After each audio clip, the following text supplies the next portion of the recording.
Tayo po ay sang-ayon dito. Yan namang ginagawa ngayon ni Sara Duterte, yan ay ngayon-ngayon lang. Kailan-kailan lang. Kasi ang totoo niyan, nasa estado ng tinatawag na damage control etong si Sara Duterte. Kaya tila ba naging visible, tila ba nagpapakitang gilas na kuno ay may ginagawa.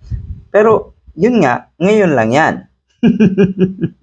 Ganyan na ganyan din daw yung mga iba pang Duterte dyan sa Davao.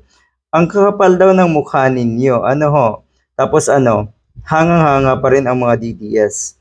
Yun lang. Masaklap, no? Sa bagay, katulad ng madalas kong sabihin, normal naman yan ang hinahangaan ng mga DDS dahil nga sa kanilang baliktad na kaisipan ay yung mga pakawala,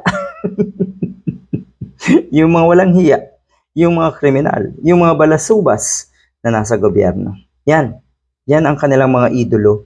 Ang saklap, no? Pero eto yung katotohanan, na totoo to. Kasi may ilang grupo na tinatawag si First Lady Liza Marcos na working First Lady. Dahil ang totoo niya, nakikita na rin natin etong First Lady natin. Madalas, nakikita natin siya sa mga programa.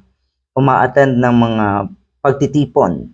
Marami siyang, nakikilahok siya sa maraming layunin at programa ng ating gobyerno. Oh, di ba maganda?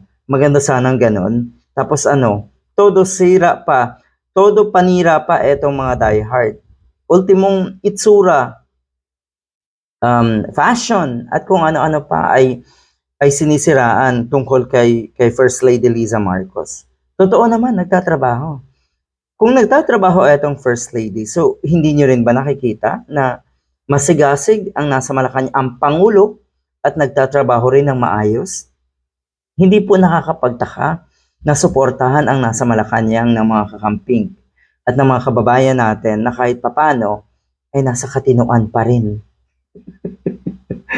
Oh, dito ang sinasabi, First Lady Marcos, mas maituturing pa daw na vice presidente dahil sa sipag nito.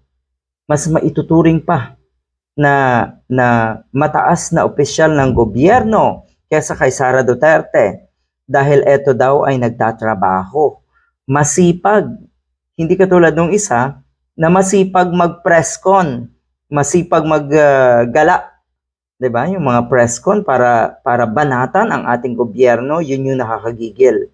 Patuloy yung banatan ang nasa Malacanang, sige. Pero yung pati gobyerno, tuwang-tuwa ka, Sara Duterte, na tila ba binabanatan mo ang ating gobyerno? Nako po.